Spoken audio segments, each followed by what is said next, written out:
Crime news में आपका स्वागत है। आपके साथ मैं हूं शिप्रा झा। अगले आधे घंटे तक हम आपको बताएंगे बिहार और झारखंड की हर वो वारदात जिसका सीधे आपसे सरोकार है। पूछेंगे पुलिस प्रशासन से सवाल, देना पड़ेगा हर एक जुर्म का जवाब। करेंगे छोटी से छोटी वारदात की गहनता से पड़ताल। तो चलिए शुरू करते हैं खबरों की पड़ताल।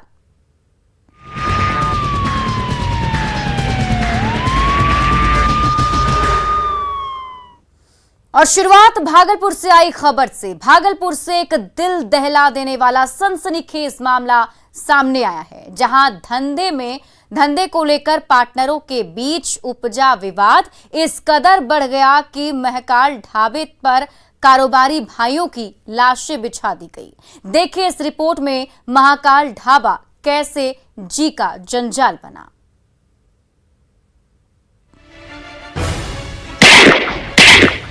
महाकाल ढाबा बना जी का जंजाल।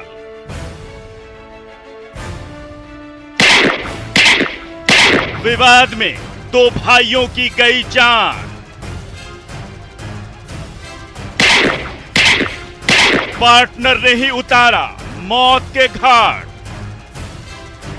भागलपुर जिले के मधुसूदनपुर थाना इलाके के किशनपुर न्यू बाईपास स्थित यही वो महाकाल ढाबा है जो दो भाइयों के लिए काल बन गया। ढाबे को लेकर पार्टनरों में इतना विवाद गहराया कि देखते ही देखते बंदूकें गरजने लगी। खाकी का खौफ खामोश होने लगा। पलक झपकते ही ढाबे में दो लाशें बिछ गईं।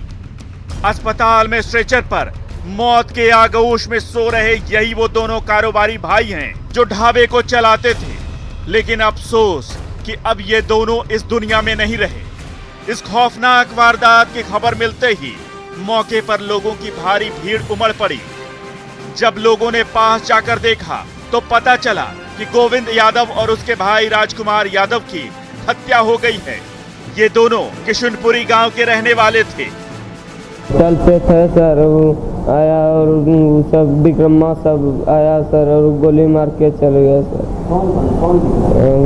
किशनपुर का था विक्रम यादव और विक्की यादव, सुमन यादव और परमा यादव और बम यादव और अरविंद यादव और विक्रमा का जियाजी था और विष्णुदेव यादव था। इस खूनी खेल के पीछे सरकारी जमीन पर खुले महाकाल ढाबा का विवाद बताया जा रहा है। मृतक का छोटा भाई गुलशन डबल मर्डर का चश्मदीद है। उसके मुताबिक किशनपुर के ही विक्रम यादव, विक्की, सुमन, बम, अरविंद और किशन देव सहित 10 लोगों ने पहले ढाबे पर शराब पिया। उसके बाद दोनों भाइयों की गोली मारकर हत्या कर दी। गुलशन चश्मदीद के मुताबिक महाकाल ढाबा उसके चाचा का है और उसके चाचा ने ही दोनों भाइयों को यह ढाबा चलाने के लिए दिया था। घर में शादी का कार्यक्रम होने के कारण भाइयों ने 15 दिनों तक ढाबा चलाने के लिए विक्रम यादव को दिया था। शादी संपन्न होने के बाद जब गोविंद और राजकुमार ने विक्रम से अपना ढाबा वापस मांगा तो विक्रम ने इसके एवज में 90,000 रुपए की मांग की। जब दोनों ने पैसे देने से इनकार कर दिया तो विक्रम ने अपने साथियों को फोन कर मौकाए वारदात पर बुलाया, सबको शराब पिलाई और उसी ढाबे में बैठकर दोनों कारोबारी भाइयों की हत्या की साजिश रच डाली। विक्रम भैया वाला की पैसा कथे तो 90,000 दूर होटल में जिसने लगेला जो उसमें पैसा दे बोला कि सामान थ्रो को लिख लेला जो पैसा कहाँ से दूँ, हमारा पास उतना पैसा नहीं जे विक्रमा सब दारू उरू पी लिया नीचे सर। जितनमा और विक्रमा फोन करके सबको बुलाया सर, उसको विष्णुदेव यादव सबको, और वो सब मार के निकल गया नीचे में थे सर। डबल मर्डर की खबर मिलते ही पुलिस महकमे में हड़कंप मच गया। आनन फानन में ASP Puran Jha, DSP Nisar Ahmad Shah, sergeant major K Sharma सहित बड़ी संख्या में कई थानों की पुलिस पहुंच गई। परिजनों से घटना के बारे में तफसील से पूछताछ की गई और मामला दर्ज कर आरोपियों की गिरफ्तारी के लिए छापेमारी की जा रही है। इस बारे में जब डीएसपी निसार अहमद से न्यूज 18 की टीम ने सवाल पूछने की कोशिश की तो डीएसपी निसार अहमद बगलें झांकने लगे और सिटी डीएसपी की तरफ इशारे करने लगे। उन्होंने कहा कि मेरा बोलना ठीक नहीं होगा, हम तो ऐसे ही आ गए हैं।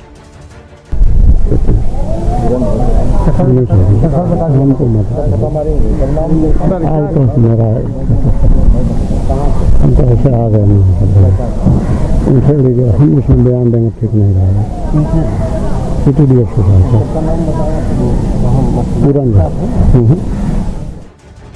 डबल मर्डर की घटना के बाद पुलिस की बोलती बंद हो गई है। जिनके जिम्मे शहर और गांव की सुरक्षा की जिम्मेदारी है, वो अपने फर्ज से आनाकानी कर रहे हैं। यही वजह है कि सभी अधिकारियों ने चुप्पी साध ली है। अब देखने वाली बात यह है कि पुलिस कब तक सभी आरोपियों को गिरफ्तार करती है और उन्हें सजा दिलाती है। न्यूज़ 18 के लिए भागलपुर से आशीष की रिपोर्ट। समस्तीपुर में भी बेखौफ अपराधियों का आतंक देखने को मिला है, जहां बदमाशों ने लूट के दौरान एक सीएसपी संचालक की गोली मारकर हत्या कर दी, जिसके बाद आक्रोशित लोगों ने सड़क जाम कर जमकर बवाल काटा। देखिए रिपोर्ट। समस्तीपुर में फिर दिखा अपराधियों का आतंक। सीएसपी संचालक की गोली मारकर हत्या। 2,33,000 लूट ले गए बदमाश। समस्तीपुर जिला शूट आउट जोन बनता जा रहा है। यहां अपराधी बेखौफ होकर खूनी वारदात को अंजाम दे रहे हैं, खाकी के खौफ को खामोश कर रहे हैं, राह चलते लोगों को मौत के घाट उतार रहे हैं, जिससे जिले में दहशत का माहौल कायम हो गया है। लोग डर के साए में जीने को मजबूर हो गए हैं। कब कौन अपराधियों की गोली का शिकार हो जाए, ये किसी को नहीं पता। रिया थाना इलाके से आई ये तस्वीरें यही बयां कर रही हैं, जहां बेखौफ बदमाशों ने एक सीएसपी संचालक की गोली मारकर हत्या कर दी और 2,33,000 रुपए लूट लिए। सीएसपी ब्रांच में लड़का काम कर रहा था। मेन ब्रांच से कैश लेकर जा रहा था सीएसपी ब्रांच पर। इसी रास्ते में बीच में अज्ञात व्यक्ति ने 2 गोली मार दिया उसे और वहीं गिर गया लड़का। पैसा लेकर भाग गया। अपराधियों ने इस वारदात को उस वक्त अंजाम दिया जब बुधवार को 14 जुलाई को शाम 4:30 पर रामपुरा निवासी जयराम राय का पुत्र नीतीश कुमार राय एसबीआई बैंक से पैसे लेकर चौक स्थित सीएसपी जा रहा था। उसी दौरान रिया थाने से महज 1 किलोमीटर की दूरी पर मोलहा बांध स्थित आरडीपीएस स्कूल के पास घात लगाए बाइक सवार अपराधियों ने उसे रोका और पैसे लूटने की कोशिश की। जब विरोध किया तो हथियार से लैस बदमाशों ने 2 गोली उसके शरीर में दाग दी, जिससे मौके पर ही उसकी मौत हो गई और अपराधी पैसे लेकर वहां से आराम से निकल गए। घटना की खबर मिलते ही लोगों की भीड़ इकट्ठा हो गई। आक्रोशित लोगों ने इस दौरान बथान चौक पर सड़क जाम कर जमकर हंगामा मचाया। बाद में मौके पर पहुंची पुलिस ने उन्हें समझा बुझाकर शांत करवाया। मेरा जो स्टाफ है नीतीश कुमार नाम है उसका, सीएसपी पे स्टेट बैंक, उसमें उसका रोज दिन जाता था पैसा लाने के लिए वही। तो आज भी वही पैसा लाने के लिए गया था। बैंक से पैसा लेके आ रहा था 2,33,000। पैकड़ा से आगे हल्का सा गया था कि कोई अपराधी उसको घाट बैठा के बैठल होगा, वही गोली मार के पैसा छीन लिया। उसी वक्त में उसका मौत हो गया। कितना रुपया था? 2,33,000 रुपया था। पूरी मामला बैंक से पैसा निकाल के अपना वो घर ले जा रहे थे। पिपरा चौक, हाँ पिपरा चौक पर तो घटना हुई है। 4:30 में हुई घटना। बस हम लोग को जैसे फोन आया वैसे हम लोग चल चुके वहाँ से। तो अब तक किसी गिरफ्तारी हुई नहीं, अभी कोई छानबीन कर रहे पुलिस अपना। हत्या और लूट की इस खौफनाक वारदात के बाद से लोगों में गुस्सा है, वहीं इलाके में दहशत का माहौल। फिलहाल पुलिस मामले की जांच कर रही है और अपराधियों की गिरफ्तारी के लिए छापेमारी कर रही है। लेकिन अफसोस कि अब तक की जांच में पुलिस के हाथ कुछ नहीं लगा है। देखने वाली बात यह है कि पुलिस कब तक इस लूट और हत्या की गुत्थी को सुलझाती है। समस्तीपुर से न्यूज़ 18 के लिए मुकेश की रिपोर्ट। 8 जुलाई को मुजफ्फरपुर के रेपुरा स्थित एसबीआई बैंक शाखा से हुए लूट मामले का पुलिस ने खुलासा कर दिया है और लूट में शामिल सभी लुटेरों को गिरफ्तार कर सलाखों के पीछे पहुंचा दिया है। देखिए इस रिपोर्ट में पुलिस ने कैसे इस लूटकांड का पर्दाफाश किया। सीसीटीवी फुटेज बना लुटेरों के लिए काल। रेपुरा स्टेट बैंक में हुई लूटकांड का खुला राज। पुलिस ने 6 दिनों बाद सभी को किया बेनकाब।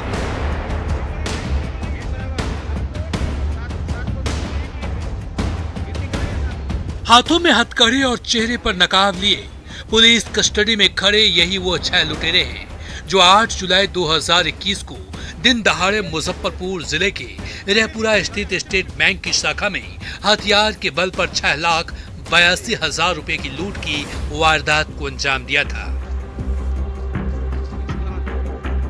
जिसका मौके पर मौजूद लोगों ने विरोध भी किया था और वीडियो बनाकर वायरल भी किया था, जिसमें पुलिस की किरकिरी हुई थी, जिसे पुलिस ने चैलेंज के तौर पर लेते हुए लूट की वारदात के 6 दिन बाद सभी लुटेरों को गिरफ्तार कर यह साबित कर दिया है कि जिले में खाकी का इकबाल है। अपराधी कितना भी शातिर क्यों न हो, वो कानून की हाथों से नहीं बच सकता। पुलिस ने गिरफ्तार अपराधियों के पास से लूट के 61,000 कैश, 5 पिस्टल, मैगजीन, कारतूस, 1 देसी कट्टा और गांजा बरामद किया है। पुलिस को यह कामयाबी सीसीटीवी फुटेज के आधार पर मिला है। जिले के एसपी ने बताया है कि सीसीटीवी फुटेज और स्थानीय लोगों की ओर से बनाए गए वीडियो से अपराधियों की पहचान कर पुलिस छापेमारी करते हुए सीधे अपराधियों तक पहुंचती है। पिछले 24 घंटों में पुलिस को सूचना मिली कि ये क्रिमिनल्स फिर से इकट्ठा होकर एक जगह पर लूट की योजना और डकैती की योजना की घटना को अंजाम देने वाले हैं। इस मामले में बनाई गई सिटी एसपी मुजफ्फरपुर के नेतृत्व में बनाई गई स्पेशल टीम ने मौका वारदात पर रेड की। रेड के दौरान उनको घेरा गया। घेरने के बाद में 6 क्रिमिनल्स जो कि इस घटना में शामिल थे उनको गिरफ्तार किया गया, जिनके पास से 6 पिस्टल्स और गोलियां बरामद की गई। और इसके अलावा जब इनसे आगे पूछताछ की गई तो इन्होंने एसबीआई बैंक में अपने लूट के इस घटना के बारे में अपनी संलिप्तता भी स्वीकार करी और इसमें जो हथियार इस्तेमाल हुए थे और उसके साथ में जो पैसे इस्तेमाल हुए थे वो सभी के जो है पुलिस ने रिकवरी कर ली है। पुलिस ने जब गिरफ्तार सभी आरोपियों से पूछताछ की तो परत दर परत लूट के सारे राज सामने आते गए। इसी दौरान पुलिस को पता चला कि इस लूटकांड का मास्टरमाइंड एक सीएसपी संचालक था, जिसके घर पर अपराधियों ने लूट के बाद पहुंचकर अपने कपड़े बदले थे। फिर वहां से वे सभी ऑटो में सवार होकर फरार हो गए थे। इस दौरान पुलिस को यह भी पता चला कि इस लूट की वारदात में एक नक्सली का बेटा भी शामिल है, जो पहले जेल जा चुका है। जो ये क्रिमिनल्स थे, इसमें से एक के जो पिता है वो कुख्यात नक्सली रहा है और जो कि जेल गया हुआ है, और बाकी हम लोग इनका आपराधिक इतिहास निकाल। किस इलाके के रहने वाले हैं? ये सभी जो हैं कथैया पारू थाना क्षेत्र के रहने वाले हैं, जो कि इकट्ठा होकर इस क्राइम को अंजाम दे रहे थे। सीएसपी संचालक की भूमिका रही थी इसमें। जो सीएसपी संचालक है, घटना के बाद में उस सीएसपी के पास पे जा करके वहाँ पे लोगों ने अपनी पहचान छिपाई और पहचान छिपाने के बाद में वहाँ से एक दूसरे ऑटो से वो वहाँ से फरार हुए, जिसको पुलिस ने बाद में सीसीटीवी के थ्रू पता किया और उसमें उसकी अरेस्टिंग की। इस लूटकांड की घटना का खुलासा करते हुए पुलिस ने जहां राहत की सांस ली है, वहीं उम्मीद जताई जा रही है कि इस गिरफ्तारी के बाद जिले में लूट की वारदात में काफी कमी आएगी। साथ ही पुलिस सभी का आपराधिक इतिहास खंगाल रही है ताकि गिरोह में शामिल अन्य अपराधियों को भी गिरफ्तार कर सलाखों के पीछे पहुंचाया जा सके। मुजफ्फरपुर से न्यूज़ 18 के लिए सुधीर की रिपोर्ट।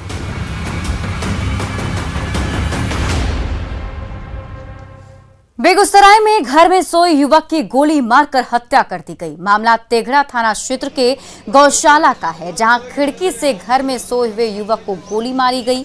युवक के दोस्तों पर ही गोली मारने का आरोप है। परिजनों का कहना है कि 200 रुपए को लेकर दोस्तों से ही युवक का झगड़ा हुआ था, जिसके बाद बुधवार की रात उसकी गोली मारकर हत्या कर दी गई। इस मामले में तेघड़ा थाना पुलिस ने 3 आरोपियों को हत्या के आरोप में गिरफ्तार कर लिया है और एक अन्य की तलाश जारी है। वो अकेले ही घर में सोया हुआ था। तो एक सप्ताह पहले झगड़ा हुआ था पोलू उर्फ नीरज से। तो उसमें मेरे चाचा एक झापट मारे उसको, नीरज को, जिसमें वो धमकाया कि मैं एक सप्ताह के अंदर गोली मार देंगे, जान से मार देंगे। अगली खबर भी बेगूसराय से ही है, जहां बेखौफ बदमाशों ने घर के छत पर सोए युवक की गोली मारकर हत्या कर दी। घटना नावकोठी थाना क्षेत्र के नावकोठी गांव की है। बताया जाता है कि युवक बुधवार की रात अपने घर की छत पर सोया हुआ था। रात करीब 3 बजे उसका पड़ोसी राम प्रवेश सैनी अपने 3 साथियों के साथ उसके छत पर आ गया और 3 गोलियां मारकर उसकी हत्या कर दी। परिजनों का आरोप है कि आरोपी को युवक पर अपनी पत्नी से अवैध संबंध का शक था, जिसे लेकर वो लगातार युवक को धमकियां देता था। पुलिस आरोपी की गिरफ्तारी के लिए छापेमारी कर रही है।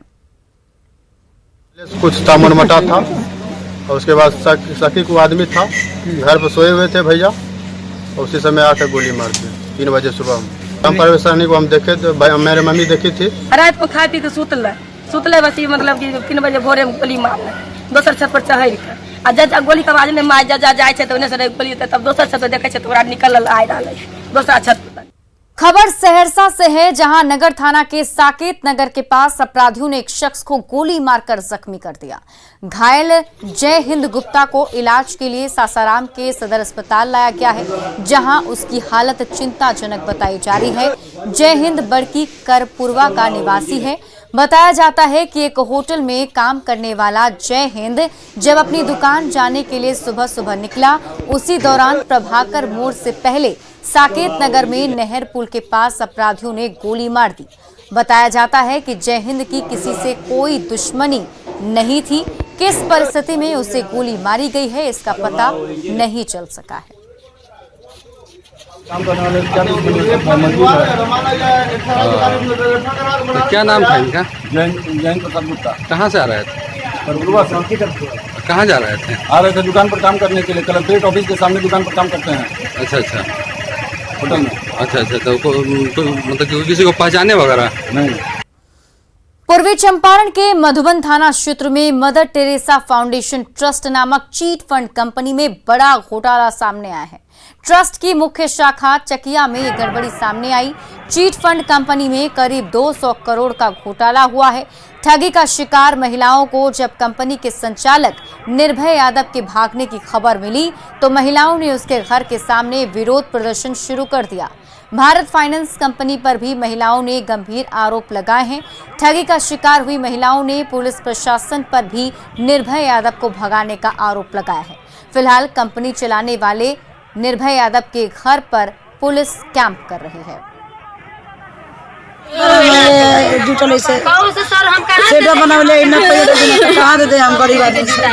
इनका पैसा को चीट फंड कंपनी के जो भी हाला हो रहा है उसी के लिए इनका पैसा कैसे हो गया है। कहाँ के हैं? मधुबन के। मधुबन के हैं? मधुबन के हम लोग हैं। मधुबन कौन पंचायत का? पंचायत के नाम कौन सी है? हम लोग सीहोर जिला के पंचायत मधुबन गांधी चौक। और अब इस खबर के सामने आने के बाद कई सारे सवाल भी खड़े होते हैं, और सवाल सबसे अहम ये कि आखिर कंपनी में कब से घोटाला चल रहा था। ये बड़ा सवाल है कि कंपनी में कब से घोटाला हो रहा था। क्या प्रशासन को इस घोटाले की खबर नहीं थी? प्रशासन के नाक के नीचे ये सब कुछ चल रहा था। क्या संचालक के साथ है पुलिस की मिलीभगत? ये भी सवाल, क्योंकि महिलाओं ने ये आरोप लगाए हैं। इतने बड़े घोटाले को आखिर जांच इसकी क्यों नहीं हो रही है? पीड़ित महिलाओं को न्याय कब मिलेगा? ये भी सबसे अहम सवाल, क्योंकि महिलाओं ने अपने सारे पैसे उस व्यक्ति को दिए थे और अब वो व्यक्ति फरार बताया जा रहा है। गुनहगारों को सजा कब मिलेगी? खबर भागलपुर से है, जहां ईशीपुर थाना इलाके में एक नाबालिग को घर में अकेला देखकर पड़ोस के ही युवक ने दुष्कर्म का प्रयास किया है। विरोध करने पर युवक ने नाबालिग को मारपीट कर जख्मी कर दिया। हालांकि जब छात्रा चीखने चिल्लाने लगी तो उसकी आवाज सुनकर पड़ोस में रहने वाली उसकी चाची वहां पहुंची तो आरोपी मौके से फरार हो गया। मामले को लेकर पीड़िता ने बताया कि गांव के ही पड़ोस में रहने वाले मोहम्मद इब्राहिम अंसारी हाथ में तलवार लेकर उसे घर में अकेला पाकर उसके साथ दुष्कर्म करने की कोशिश की। पीड़ित ने मामले को लेकर ईशीपुर थाने में लिखित आवेदन दिया है। और पूछा कि घर में कोई है, तो हम बोले कोई नहीं है। उसके बाद फिर गया आधा रास्ता से, फिर घूम गया, फिर अंदर घुस गए घर के अंदर। वो खैनी मांगने की आपके यहाँ दुकान है खैनी का? हाँ। तो आपने खैनी दिया उसको? हाँ। उसके बाद फिर क्या हुआ? फिर वो बाहर गया, फिर अंदर आ गया, फिर जबरदस्ती करने लगा घर में घुस के। उसके बाद फिर आप कैसे वहाँ से छूटे, कैसे बचे आप? हम आवाज दिए चाची को, वो आई, फिर झाड़ू से उसको मारे, फिर भागा वो। दानापुर के पेठिया में एक छोटे बच्चे के साथ भी दरिंदगी हुई है और इसके साथ ही अब जो वीडियो है वो सोशल मीडिया पर वायरल होता हुआ दिखाई दे रहा है। आपको हम यहां की तस्वीर दिखाते हैं। दानापुर के पेठिया में एक छोटे बच्चे से शराब माफिया शराब का कारोबार करवाते थे। आप ये रिपोर्ट देखिए।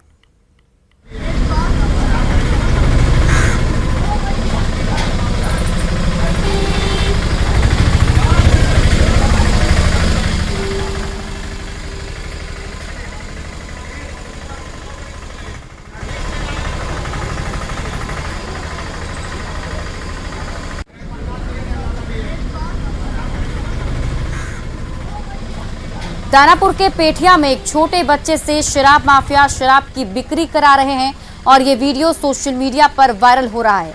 वायरल वीडियो में साफ तौर पर दिख रहा है कि एक छोटा बच्चा बोरा में शराब का पाउच रखा हुआ है। वो शराब खरीदारों को शराब बेच रहा है। शराब लेने वाले बच्चे के सामने ही शराब पी भी रहे हैं। शराब लेने के लिए कई लोग गली में खड़े नजर आ रहे हैं। स्थानीय लोगों ने इसकी सूचना पुलिस को दी। हालांकि न्यूज़ 18 इस वायरल वीडियो की पुष्टि नहीं करता है। औरंगाबाद में शराब बेचने के जुर्म में होमगार्ड के एक जवान को गिरफ्तार किया गया है। पुलिस ने उसके पास से 7 लीटर देसी शराब बरामद किए हैं। गिरफ्तार होमगार्ड जवान रामराज पासवान की गिरफ्तारी उपहारा थाना क्षेत्र के हमीद नगर बाजार से हुई है, जहां पिछले कई वर्षों से वो सुरक्षा ड्यूटी में तैनात था और वहीं से शराब का कारोबार करता था। पुलिस टीम गठित कर जाल बिछाया। खबर राजधानी पटना के फतुहा से है, जहां पुलिस ने फतुहा दनियावा राजमार्ग के कोल्हर पुल के पास से वाहन लुटेरा गिरोह के 2 सक्रिय सदस्यों को गिरफ्तार किया है। हालांकि छापेमारी की भनक मिलते ही 3 अन्य लुटेरे मौके से फरार होने में सफल रहे। तलाशी के क्रम में पुलिस ने गिरफ्तार लुटेरों के पास से 9 mm का एक पिस्टल, 5 जिंदा कारतूस के अलावे एक मोबाइल भी बरामद किया है। पुलिस टीम ने लुटेरों की एक कार भी जब्त कर ली है। गिरफ्तार लुटेरों की पहचान मुजफ्फरपुर जिला निवासी राहुल कुमार और साहिबगंज जिला निवासी बिट्टू कुमार के रूप में की गई। बताया जाता है कि कार में सवार 5 लुटेरे ट्रक लूट के उद्देश्य से नालंदा जिले से आ रही एक ट्रक का पीछा कर रहे थे। तभी इस बात की भनक पुलिस को लग गई और पुलिस ने त्वरित कार्रवाई करते हुए छापेमारी कर लुटेरा गिरोह के 2 सक्रिय सदस्यों को मौके से दबोच लिया। फिलहाल पुलिस गिरफ्तार लुटेरों की निशानदेही पर मौके से फरार हुए 3 अन्य लुटेरों की गिरफ्तारी को लेकर छापेमारी कर रही है।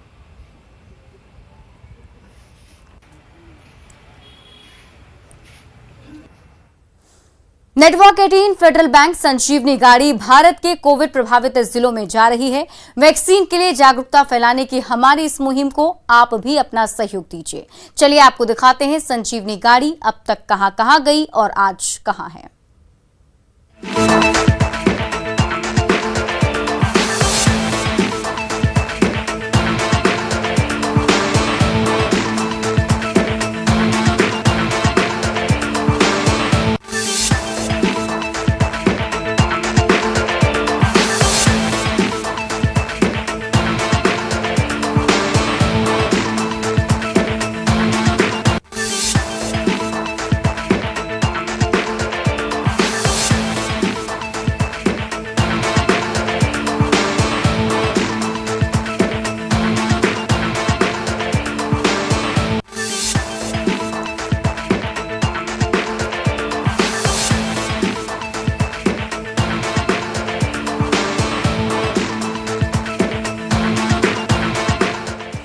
और क्राइम न्यूज के इस बुलेटिन में अभी के लिए बस इतना ही, लेकिन न्यूज 18 बिहार झारखंड पर खबरों का सिलसिला लगातार जारी।